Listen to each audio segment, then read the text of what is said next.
Sabi sa akin, sasayaw lang ako sa ibang bansa. Pero bakit ganito?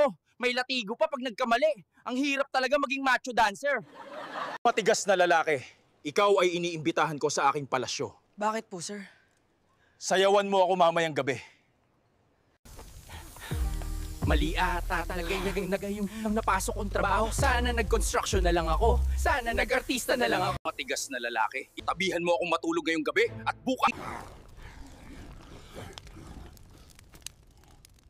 Galingan mo at kayanin mo upang iaalis na kita rito. Kakayanin ko para sa pamilya. Ang laki! Aray ko! Ano kayang kahihinatnan ng ating bida? Makakabalik pa ba siya? Magpapatuloy ang ating kwento sa susunod na kabanata. Ang hirap ng pinagdaanan ko. Hanggang ngayon, masakit pa rin. Saan kaya ako ipapadala ng hari na ito? Saan ba talaga ako dinala?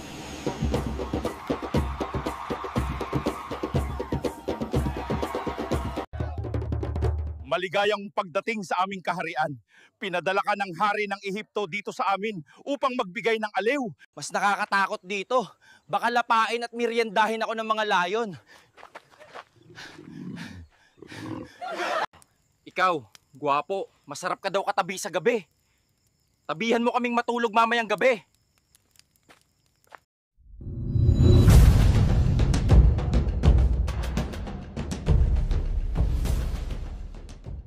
Aray ko!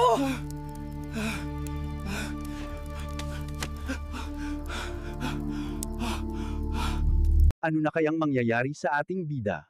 Kayanin pa kaya niya ang kanyang kapalaran? Abangan sa susunod na kabanata.